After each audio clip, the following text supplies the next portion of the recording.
Well, good day to everyone joining us and welcome to today's X Talks webinar. Today's talk is entitled Risk Evaluation and Mitigation Strategies in Structured Product Labeling and Format Additional Pharma Annual Deadlines. My name is Edward and I'll be your X Talks host for today. Today's webinar is designed to be interactive and webinars work best when you're involved. So please feel free to submit questions and comments for our speakers throughout the presentation using the questions chat box, and we'll try to attend to your questions during the Q&A session. This chat box is located in the control panel on the right-hand side of your screen. If you require any assistance, you can contact me at any time by sending a message using this chat panel. At this time, all participants are in a listen-only mode. Please note that this event will be recorded and made available for future streaming on xtalks.com. At this point, I'd like to thank ReadTech, who developed the content for today's presentation. ReadTech is the provider of best-in-class information-based solutions and services to meet the needs of the life sciences industry, government agencies, and the intellectual property market. Their customers are located throughout the world and include a wide range of medical device manufacturers and pharmaceutical companies, the US government, numerous patent authorities, and IP-driven companies and law firms. Their corporate mission is to advance humanity by developing better outcomes to the innovation community. ReadTech is a LexisNexis company. And now it's my pleasure to introduce our speakers for today's event. David Wilson is a subject matter expert in the pharmaceutical industry, global health authorities, and structured product labeling. For the past decade, he has been assisting pharmaceutical companies to achieve compliance through innovative technologies. David is an expert on upcoming deadlines and expanded regulations.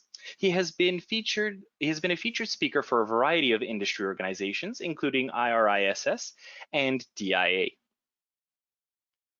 Julia Frasch is an account executive at ReadTech. She helps pharmaceutical companies save time and effort complying with the US Food and Drug Administration and Health Canada drug registration requirements. In her nearly 3 years at ReadTech, Julia has developed subject matter expertise in the life sciences industry and assisting her customers in the nuanced compliant processes.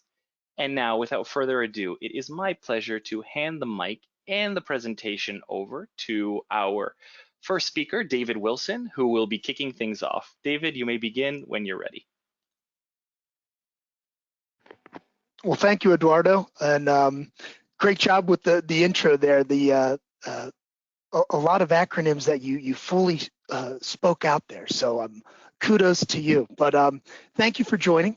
Today we have a packed agenda, so we're really going to help focus on an overview of the annual pharmaceutical deadlines, where we'll be focusing on the electronic drug registration and listing process, some of those requirements that are coming up here in just a matter of 9 days, and as well as the new REMS and SPL initiative. We'll focus in on those end of year electronic drug registration and listing processes and the blanket no change certification. And then we'll talk a little bit about the storage and management of the data that is part of these various types of submissions. And then we'll wrap it up with some Q&A session to allow you to ask us specific questions you may have in regards to the topics.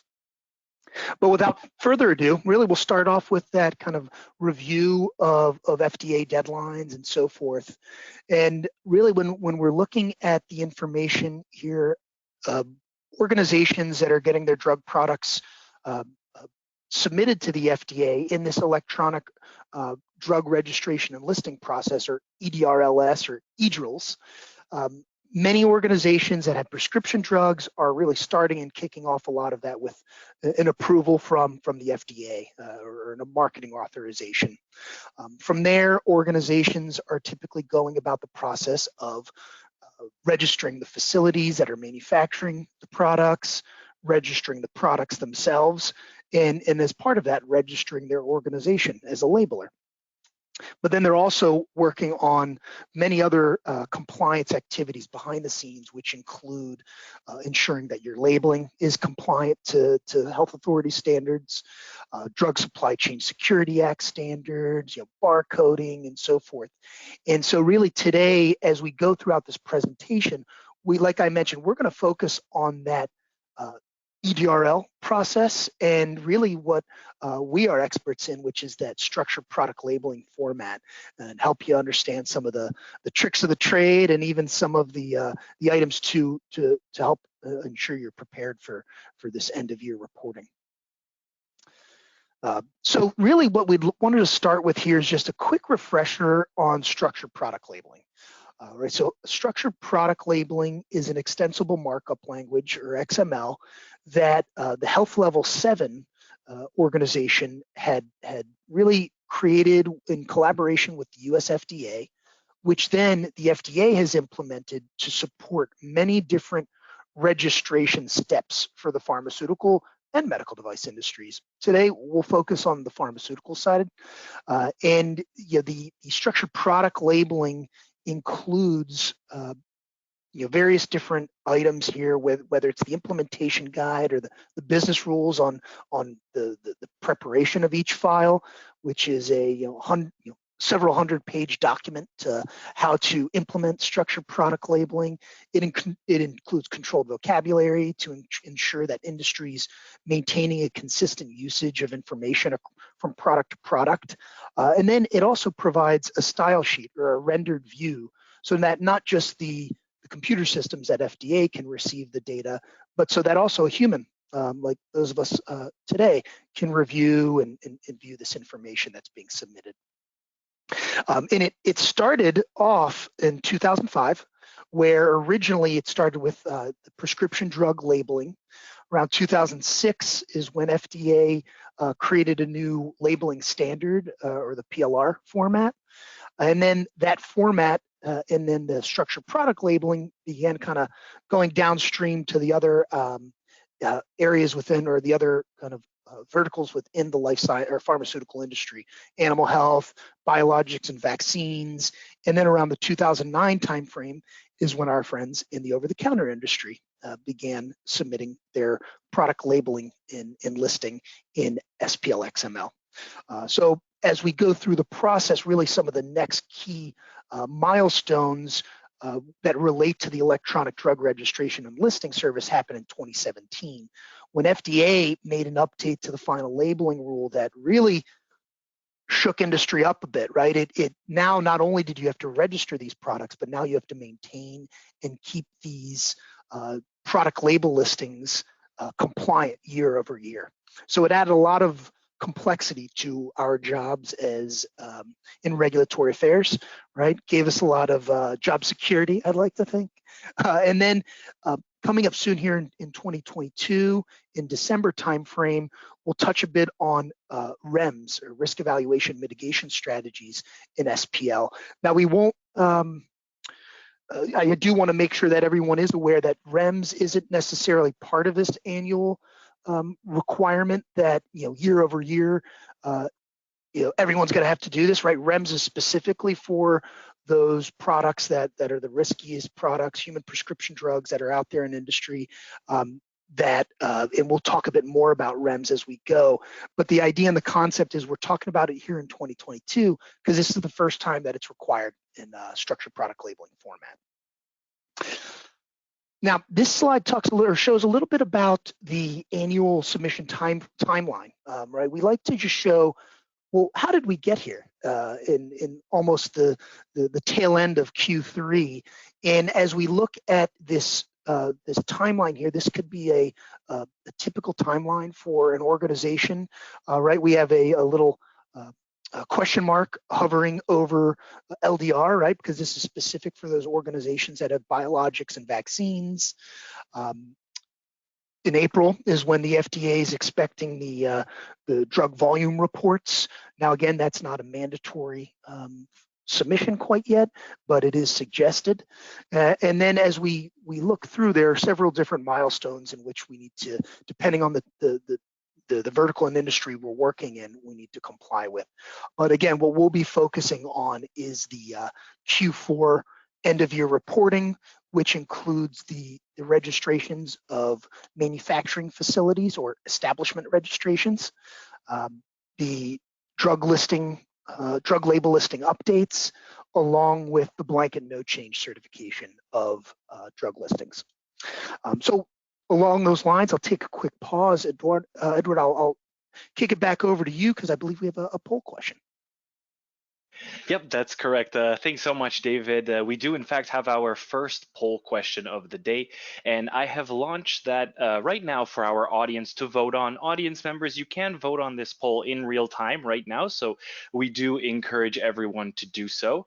Today we're asking for yourself, now or in the future, my company will need to submit, and you can select all the answer options that apply, as this is a multiple answer poll. So my company will need to submit FDA establishment registration, FDA drug labeling or listing or blanket no change certificate, FDA REMS in SPL, FDA reporting amount of listed drugs and biological products report, or will your company not need to submit any of these at this time in the near future? And if so, you can select the final answer there, none of the above.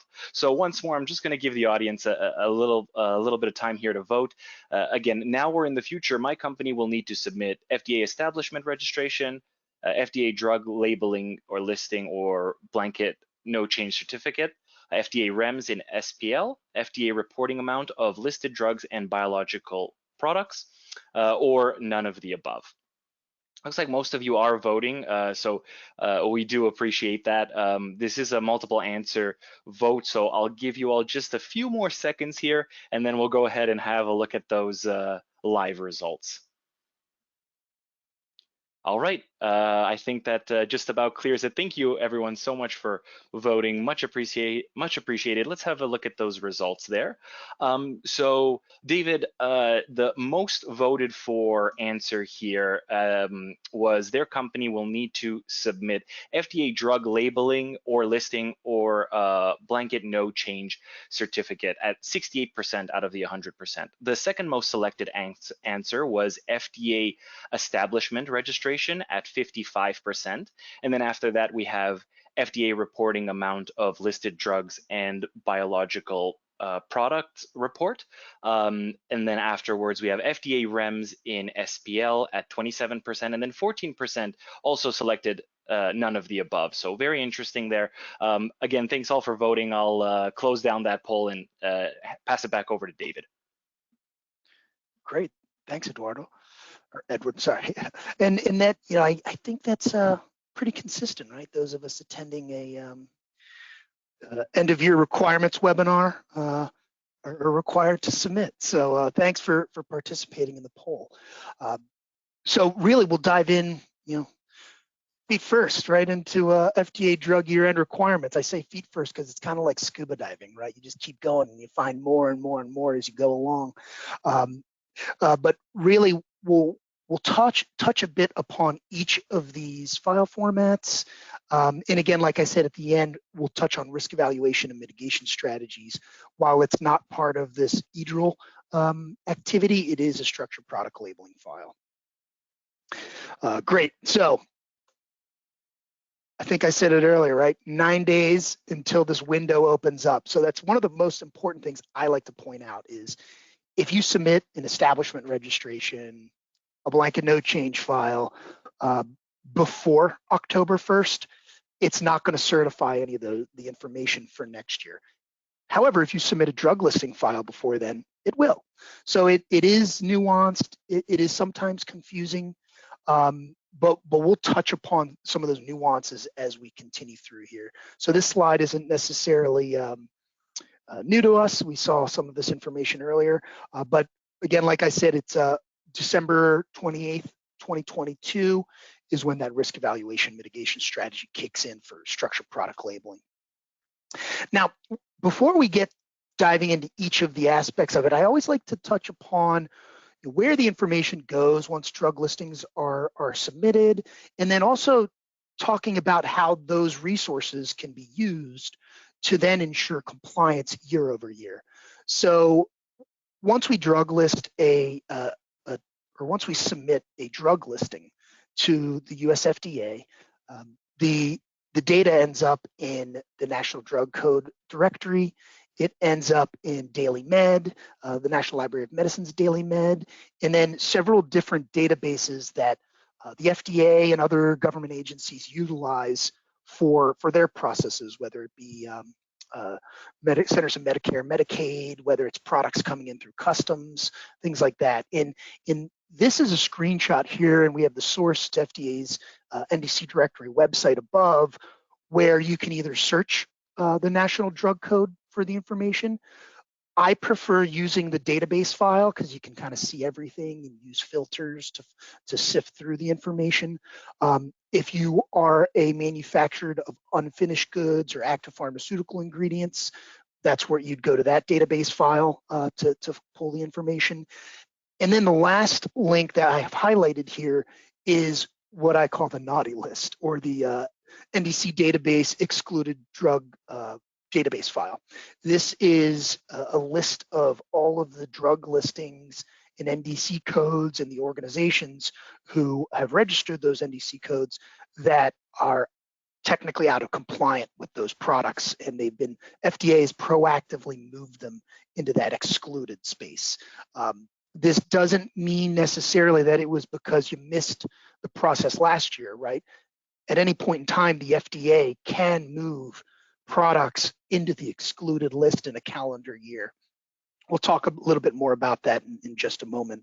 But what I'd like to help detail now is just a bit of a, like we have listed here, a report card, right? So for active products, we see that there are a total of 114,896 NDC product codes in the database. So almost 42,000 have either already made updates to the drug listings this year or have marked them as delisted. So when we update an SPL file, label listing file for delisting, that's essentially showing FDA this product is no longer going to be marketed or going end of life. What will you? Which leaves around 73,000 active files, or a little more than half, that still require certification. So Julie, I know we look through these databases constantly, every day when assisting our clients. Is there anything here that surprises you about this list, or from your experience, is this expected? I think at this point in time, it's to be expected. First being that the blanket no change window has not opened yet. And a majority of those products that haven't been certified through 2023 are those over-the-counter products that would be included in the blanket no change. So I don't think it's any surprising information just yet, pretty much to be expected. Yeah. And one of the other things that when looking at this, I was thinking was, so when you look at this list, what would you suggest though to an organization that is part of that 73,000 plus NDC codes? Right. I would always say, I say this, I think for everything, is get started early. With the, only 9 days away, and of course the holiday season comes right at the same time. The sooner the better. And we also do understand that there are situations where, circumstances may get out of your hands, but, hopefully we can, help explain this process and organize the process a little bit more. But I always say get started sooner than later. Yeah, absolutely. So don't be a procrastinator like me, is what Julie is saying. Great. So the next slide here touches on the industry report card for excluded products, right? So there are almost 57,000 expired NDC product codes in FDA's excluded products file, which were registered via 47,000 plus SPL files. So these files do show the core ID of the information. You're able to see, okay, which of these were nested in the same file or not. And the FDA has been excluding these files from the active database since December 31st, 2017. And the list has been growing year over year over year. So while there are over, in calculating this information, it was over 8,000 companies that have 5 NDC product codes, which represents less than 8,500 NDCs. And there are almost 2,600 companies with one single NDC code on that same list. So out of the almost 57,000 expired codes, the majority of organizations on this list have more than 5 NDC product codes is the point. So when you have this volume of data and when you're looking to get back into compliance with this, it can be a pretty daunting task and undertaking, right? Now, if you're in the expired list, we absolutely suggest here at LexisNexis ReadTech, let's get it fixed, right? Let's move the information back either into the active state or delist it so that you no longer show up on that list. That's the idea and concept of FDA's process here. And again, we'll go into that in more depth in just a moment. But before we do, back to Edward for another poll question. Thank you, David. I'll go ahead and get that sorted right now. Yes, we do have another poll question for our audience. This one is a bit of a simpler one in the sense that you'll only be able to select one of the options that apply to you here. And so today we're asking, does your company have any expired NDC product codes? And the answer options or the voting options that we have for our audience today are yes, no, I am unsure, or I need help determining this. So again, we'll give our audience a few seconds to cast in their votes. A friendly reminder that everyone watching today can vote in real time right now, so we do encourage everyone to do so, of course. Does your company have any expired NDC product codes? And the voting options we have available is yes, you do have expired NDC product codes, no, I am unsure, or I need help determining this. So we'll give the audience just a few, it looks like most of you have casted your vote. We'll give everyone just a few final seconds for the rest of you, and then we'll go ahead and have a look at those results. Okay, excellent. Thank you everyone again so much for voting, much appreciated. Let's share those results. So it looks like 50% of the audience voted no, they don't have any expired NDC product codes. 45% voted I am unsure, 5% voted yes, and 0% of the audience voted they need help determining. Very interesting there. With that, David, I'll pass it right back to you. Great, thank you. For those of us that are still questioning, the FDA's NDC directory that we showed earlier, this can help, but with any of the answers or responses, we're here to help as well. So reach out to us, we're always happy to help. All right, so next topic we're here to cover is REMS in the SPL initiative. Really the idea and the concept here is this isn't new, right? REMS is not new. However, moving the document into an SPL format is. And the FDA is going about this for the same exact reasons that they move the drug labeling, listing, the facilities into this process as well, to make it easier for the FDA to review and receive the information and disseminate it to the public. But ultimately for the REMS is a drug safety program that the FDA can then require for certain medications with serious safety concerns to help ensure the benefits of the medication outweigh the risks. And ultimately, the focus here is on preventing, monitoring, and managing specific serious risks by really informing, educating, and reinforcing the actions through a repeatable process in this REMS or a risk evaluation mitigation strategy. So the agency and a sponsor or group of sponsors, depending on if it's a shared REMS, will work together to create a plan, essentially, to ensure that both prescribers and patients are fully aware of the potential risks of the therapy. Now, moving forward, the idea and really concept here, and the goal, like I mentioned, was to really help prevent, monitor, and or manage specific risks. And FDA, as they implemented this, learned a lot of things, right? And you'll see here in the next slide, or I'm sorry, in this image that's popping up, the timing of this really, we started working in the pilot program before 2017. 2017 is when we really started digging into the data.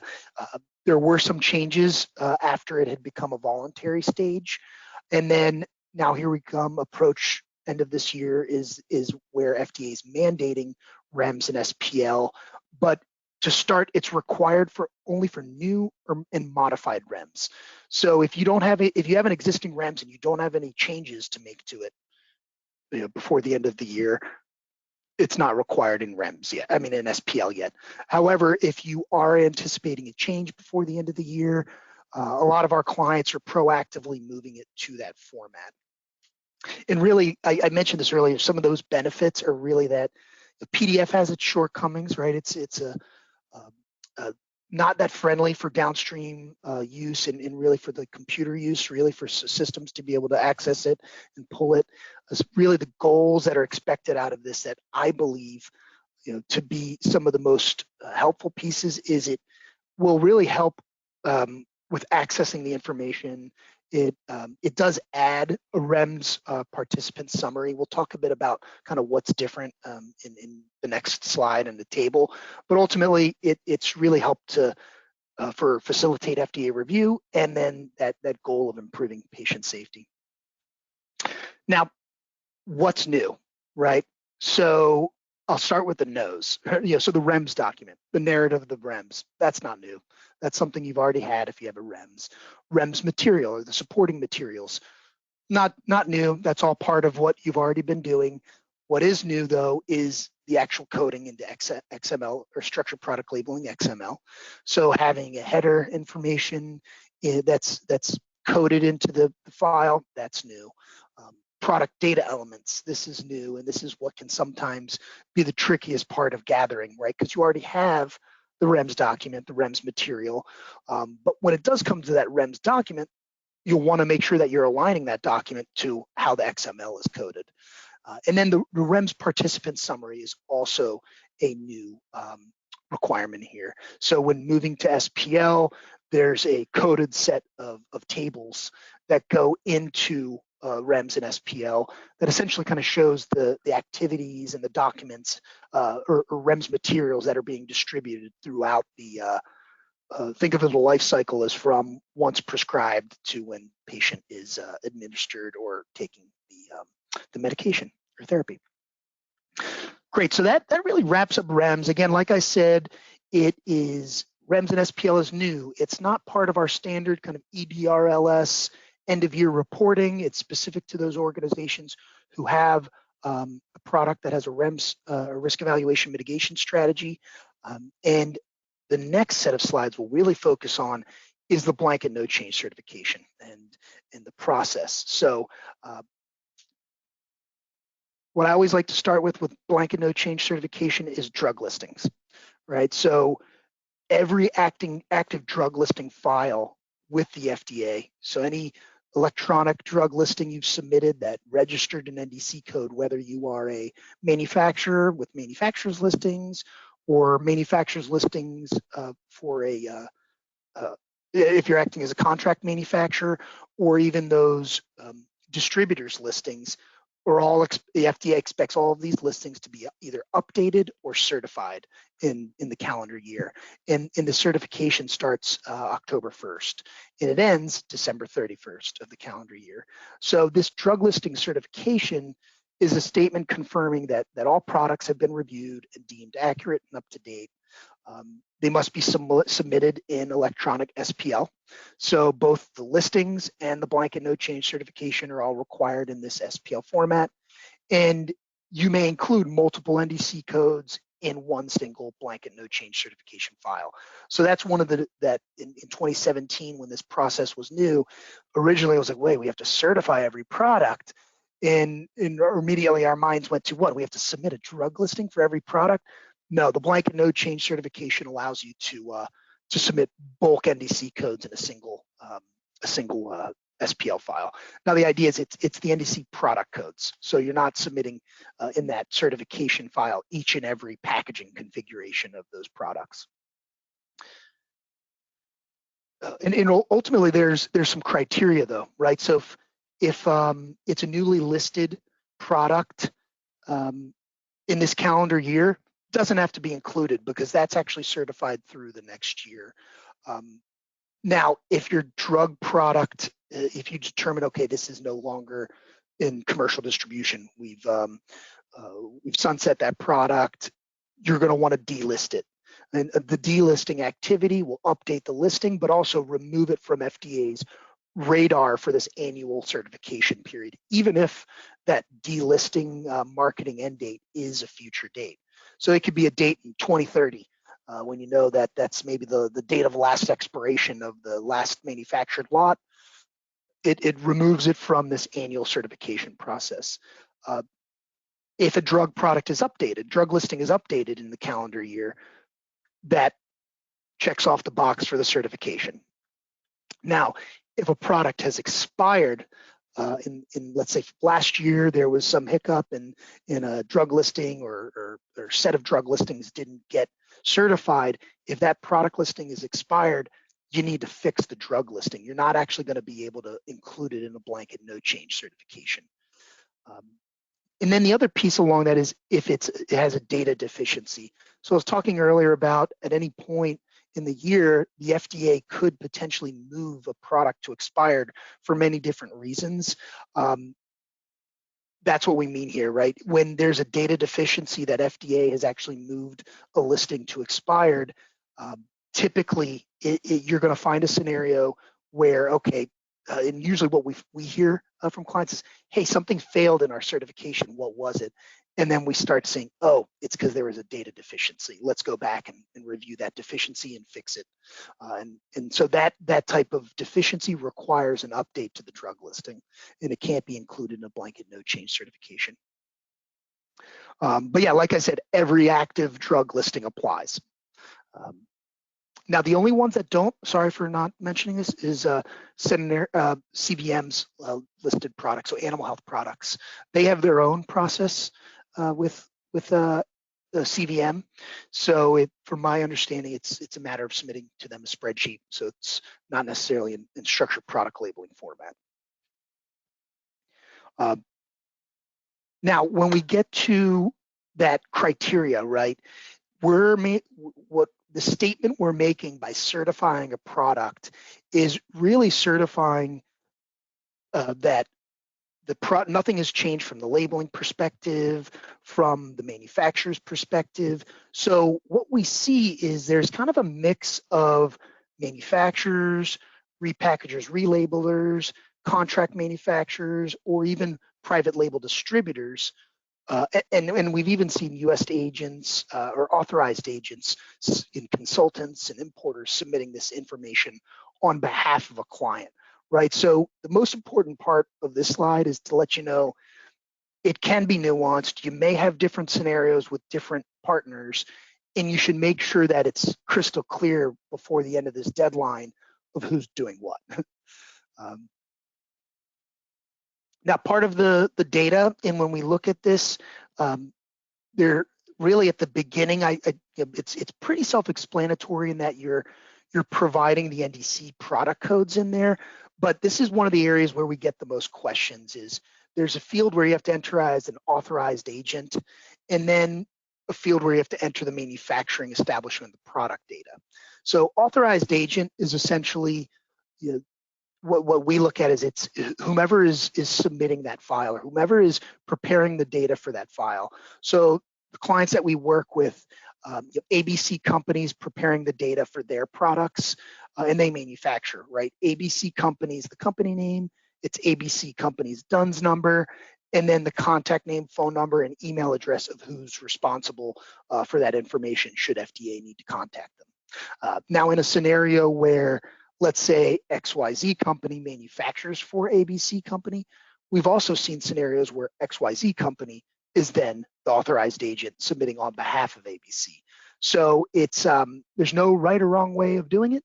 It's really a matter of how you and your partners organize and establish your processes and sticking to it. But FDA does expect someone to be doing it. So, and then when it comes to the manufacturer establishments, the products. So let's say, for example, if you're a private label distributor who manufactures, who has many manufacturers, many times it can be much easier for you to gather that information than if you have a contract manufacturer and you say, okay, you do this, you do that. So if you work with many different contract manufacturers, you're now having many different files being submitted to FDA. While for that scenario where the private label distributor is maintaining and owning that process, it can be one single master file that has all of your products in it, and ensuring compliance year over year for not just your organization but the products that are out there.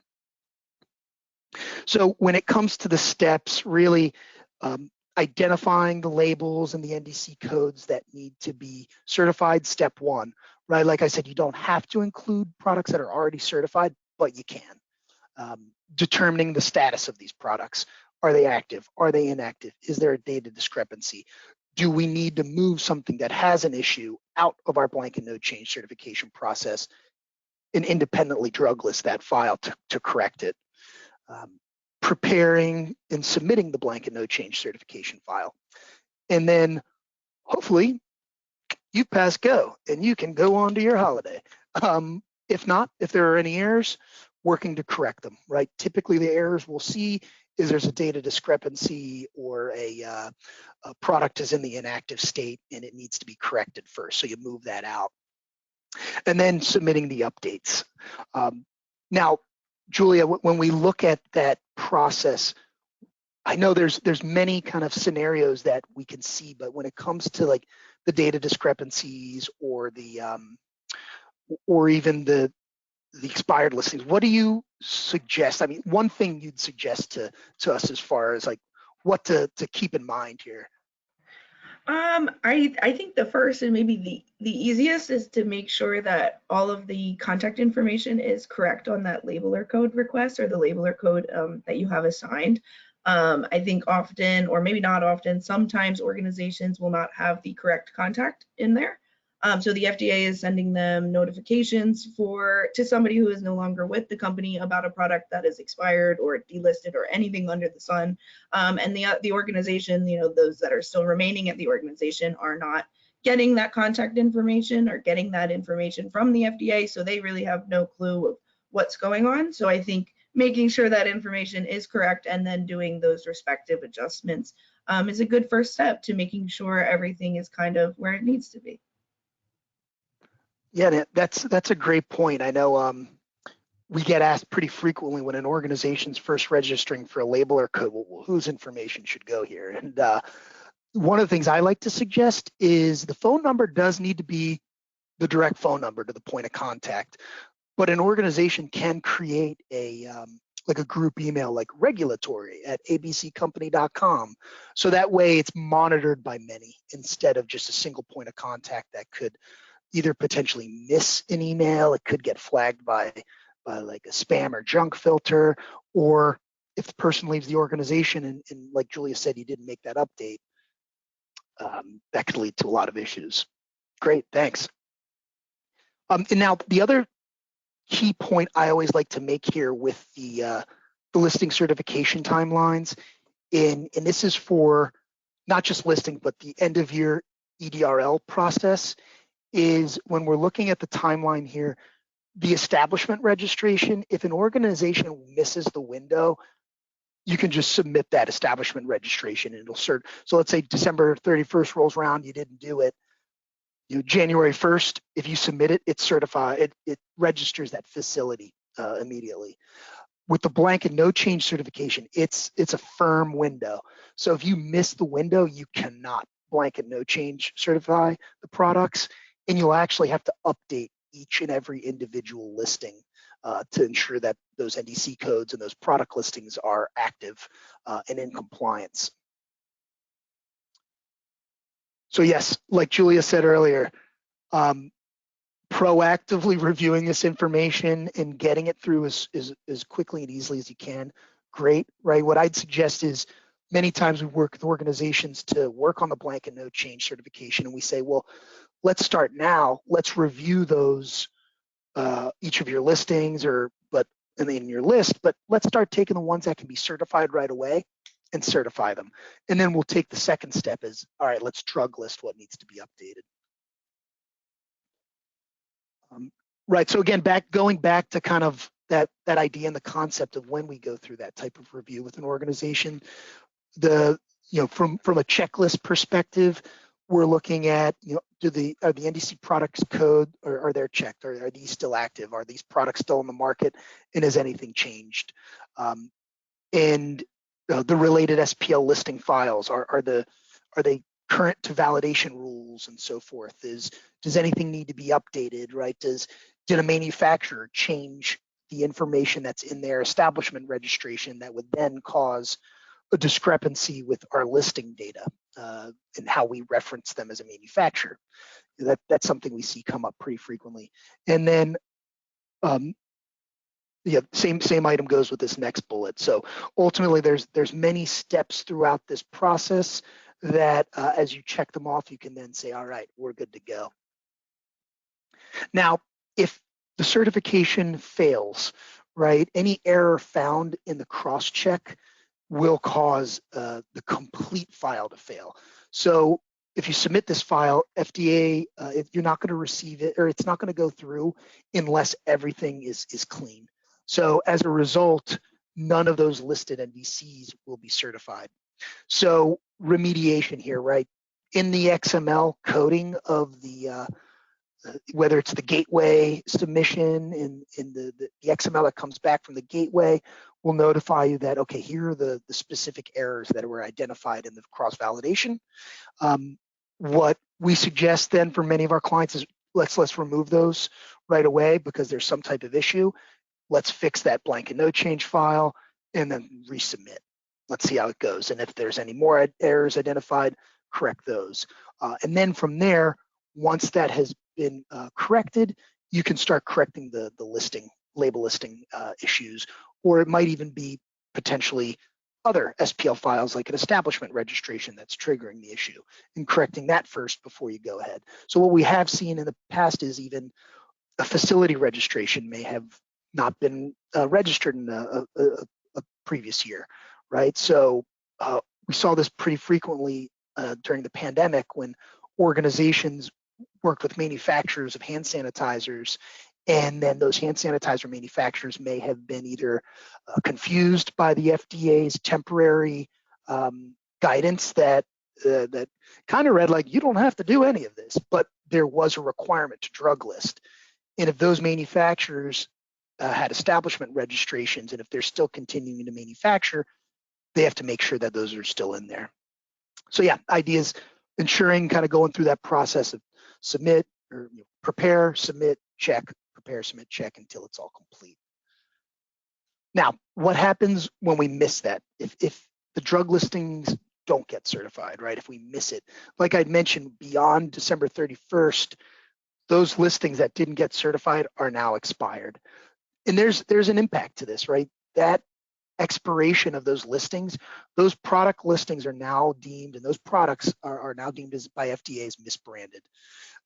So products that are marked as expired in the directory, they're actually proactively then removed by the FDA from the NSDE list, which is a comprehensive list of SPL data that is used by organizations like CMS. So it could affect CMS reimbursement. And then there's a little flag on DailyMed. If you look through DailyMed and see at the top, there's like red text and bold that said this is an expired listing. So that'll show up there as well. And this could also affect then your standing with trade partners as well. So again, it is an important process. And then the idea, how to correct it, drug list those products anew. And I don't mean creating a whole new file. You just simply take the previously submitted version of that SPL, update it so it's correct and accurate to today's validation, and resubmit it through to the FDA. And within a day or two later, it'll correct the details in their directory and DailyMed, and you'll be in compliance. So, again, I always like to kind of summarize some of this expired. This product is not newly listed or updated or certified, right? If it's expired, you have to fix the listing. But delisted products don't actually have to be part of the blanket no change.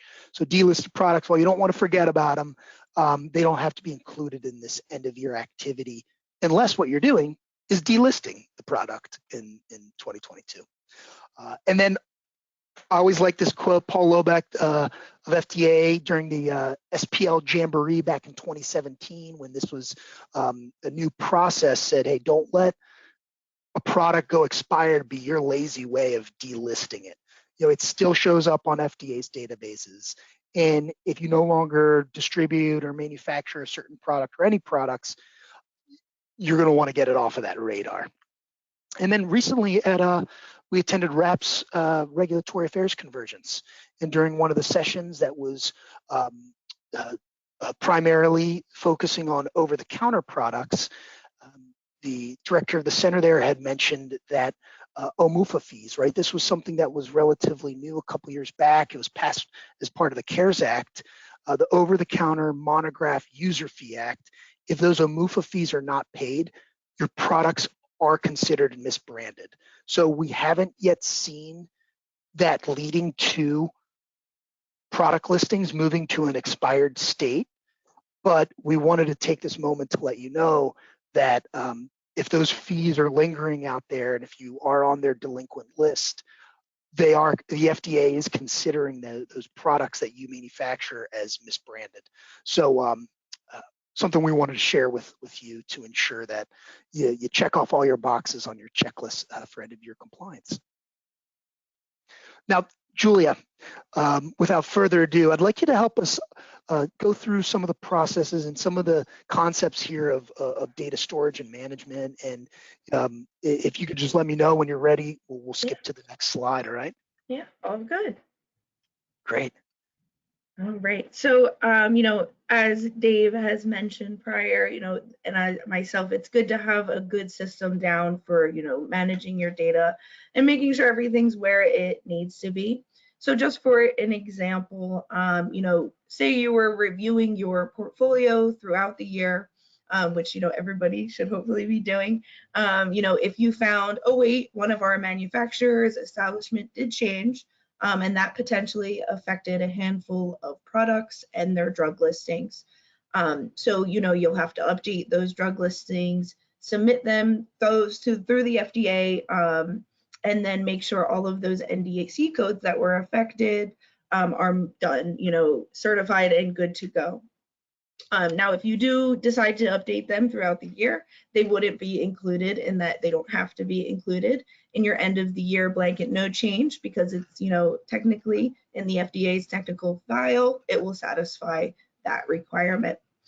You know, it will certify those drug listings through to the next year when you update it in this calendar year. So kind of, you know, making sure that portfolio, you're reviewing it and determining the status of where everything is allows you to move forward and, you know, make the updates or make those blanket no change or establishment no change submissions. So that's all good information to kind of keep in mind. But it, you know, often, you know, you have to make those updates at the end of the year or do those blanket no change or establishment no changes at the end of the year, which means you should probably develop an action plan moving forward.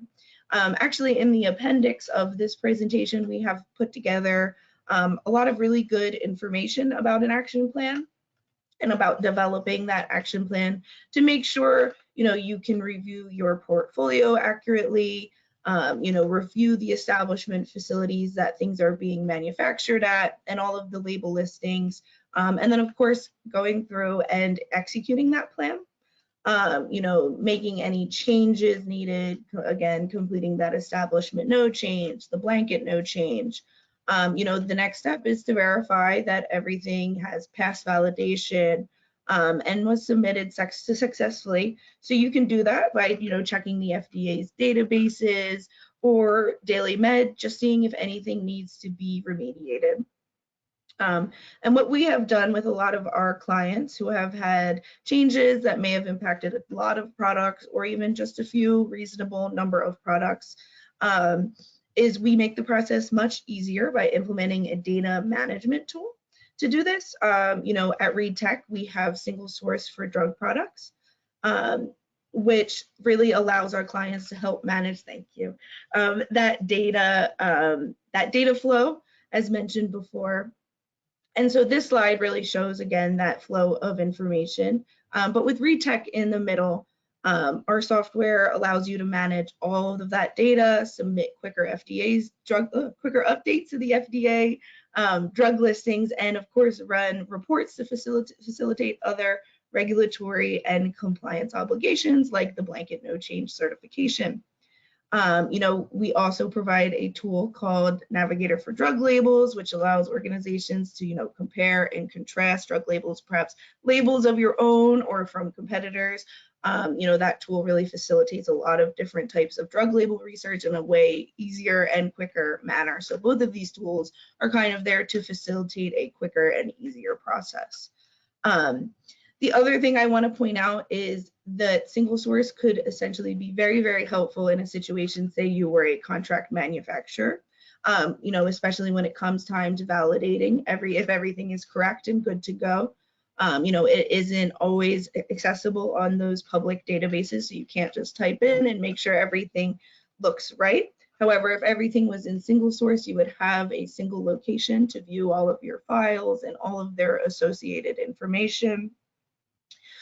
So, you know, without being able to see everything in the public domain, single source can provide that kind of main point to view everything. And we often say, you know, single source is a great piece of software for people who would like to be maybe a little bit more involved, even, you know, besides the point of blanket no change, you know, just being more involved in the overall drug listing process. So yeah, that was really everything I had to cover, you know, data management. And yeah, I'd like to, I think we actually have one more poll question, so I can throw it to you, Edward. Yes, thank you so much, Julia. We do, in fact, have our third and final poll question here. I'll just get us to that right now and launch that for everybody. Alrighty, all right, let's get that started. And so our third and final poll asking us today, who is responsible for your company's data management and submission? And the voting options that we have here is internal employees being responsible for company data management and submission. Is it a contract manufacturer? Is it ReadTech? Or is it another third-party vendor? And so again, similarly to our last two polls, this is the final poll of the day. So if you weren't able to vote, now is a good chance over here. Again, who is responsible for your company's data management and submission? Is it internal employees, a contract manufacturer? Is it ReadTech, or is it another third-party vendor? And again, it looks like most of you are casting your votes here, which is greatly appreciated. As before, I'll give you all just a few more seconds to for any last-minute voters here, and then we'll have a look at those results. Okay, excellent. Thank you so much, everyone, again for voting. Let's close that poll and share the results. Okay, and it looks like 71% of our audience voted internal employees are responsible for their company's data management and submission. And then we have a tie, contract at 12%, contract manufacturer and ReadTech at 12%, being responsible for their company's data management and submission. And then the lowest option selected there was at 6%, another third-party vendor. All right, well, thank you so much to everyone for voting there. And now I would like to first off thank our speakers for that insightful presentation. And I would like to invite our audience to continue sending in their questions or comments using the questions window for the Q&A portion of today's webinar. Julia and David, I've already received some questions here. So let's get started with those. This first audience member asking, if my drug has a past marketing end date and completed status, does it need to be certified?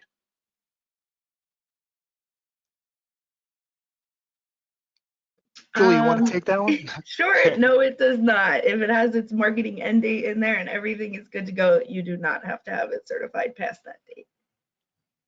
Okay. Thank you for that easy answer there and that clear answer there. Much appreciated, Julia. And let's get to the next question over here. This viewer asking if my drug has a future marketing end date, does it need to be certified? I think that was similar to if it was a past date or a future date. It does not. Now, you still need to maintain the structured product labeling file if it's a future date, right? Because if anything ever does change, because you can theoretically create a structured product labeling file today, knowing that in 12 years from now, it's going end of life, and put a marketing end date on that SPL file. And then it won't be removed from FDA's databases in the public view until 12 years from now. But if that marketing end date is on it, it does not need to be part of the blanket no change certification. I see. Hope that helps clarify. Yes, now, I believe there is a it does. caveat, Edward, and sorry, I have a good friend named Eduardo, so I keep calling you Eduardo. No, Eduardo works perfectly, actually. I don't mind at all. Yeah, I like that. The caveat is you could have multiple product codes in a single SPL file. So if one of the product representations is delisted and is removed, you could have one SPL file with multiple products. So you're maintaining different product codes in that scenario in a single file.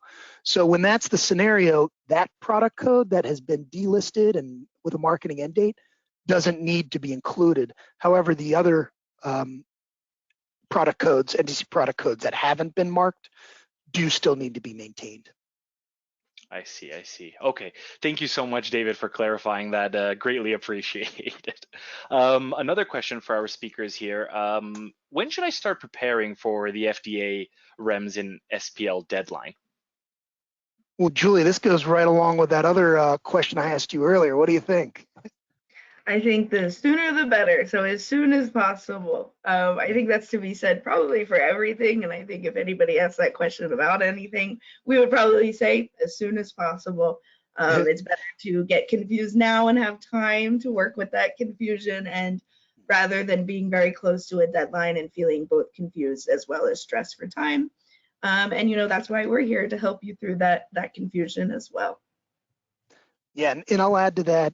Anytime we see these types of files that are outside of the electronic drug registration and label listing, typical files that are being submitted in SPL, usually it's a handoff and expertise to a different division of an organization.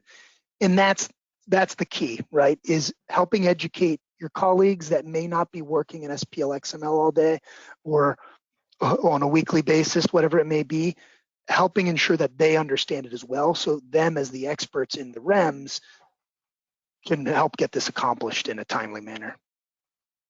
Understood, understood. Thank you for that answer to both Julia and David. Another one for you here. Do drug labeling and listings need to be updated every June and December, or just one or the other? I'll take this one. So the concept is kind of one or the other.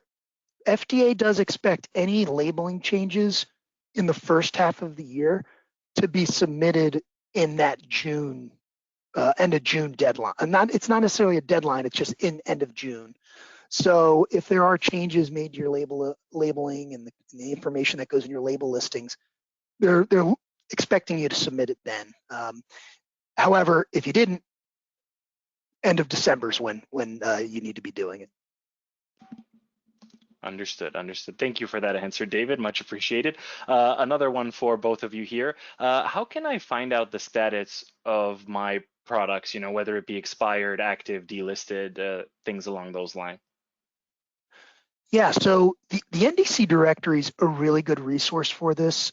There is, however, for contract manufacturers who submit manufactured under contract drug listings, those aren't available in a public database. So that's why it's really important for organizations to have whether it's a system or a process in place to manage this data. Our clients that are utilizing single source not only have that ability, but they can also, for those of us that have information that goes to the NDC directory, we've built in a connection to the NDC directory. So users can confidently cross-reference what's in single source against what's in NDC, the NDC directory to see the status of what's in the FDA's database. But the NDC directory really is that resource where you'll see really at a high level snapshot, is this certified? Is it in the expired list? What date is it certified through? So you can make those educated kind of not necessarily a guess, but you can use with confidence. You can decide, yes, this should be part of our submission or not. Understood. Thank you for that. And I think, speakers, we have time for just one more question here. I think this might be a good one to end off on. How will I know if a drug certification fails? Yeah, so whether it's a drug listing or a blanket no change certification, when submitting the data, it will fail validation with the FDA. Now, ReadTech, we submit on behalf of clients. Our clients also submit on their own. The files being submitted go through the electronic submissions gateway, and the gateway will generate an XML error message that you then need to decrypt to understand, well, what is it that caused this validation error? And we are experts in decrypting that for you. So yeah, I hope that helped answer the question, Edward. Yes, I believe it did. Thanks so much, David. Thank you for all that information. And so with that, once more to both of our speakers, thank you for those answers. For our audience, we have reached the end of the question and answer portion for today's webinar. However, if we couldn't attend to your questions, the team at ReadTech will follow up with you. Additionally, before I share this slide, I just want to let everybody know that if you have further questions, you can direct them over here to pharma@readtech.com, and I'll provide that contact information once more. I just want to share with everybody that for additional educational resources from ReadTech, you can again visit readtech.com and then go to the resources tab and then the knowledge center tab, and definitely follow them on LinkedIn and Twitter, as they post some really great stuff there. So moving forward over here, again, there's the contact. Thank you everyone again for participating in today's webinar. You will be receiving a follow-up email from Xtalks with access to the recorded archive for this event, and a survey window will be popping up on your screen. Your participation is appreciated, as it will help us to improve our webinars in the future. And now I just sent everybody a link in their chat box. You'll be able to view the recording of today's webinar via that link. And additionally, if you have any friends or colleagues that you think might have enjoyed today's webinar, please feel free to share that link, as that's where they'll be able to receive the recording for that link. Once more, please join us in thanking our speakers, David Wilson and Julia Fresh. Thank you both very much. And to our audience, we hope you found this webinar informative. Have a great day, everyone. Great. Thank you, Edward, and thank you. Thank you. Thanks so much. Greatly appreciated.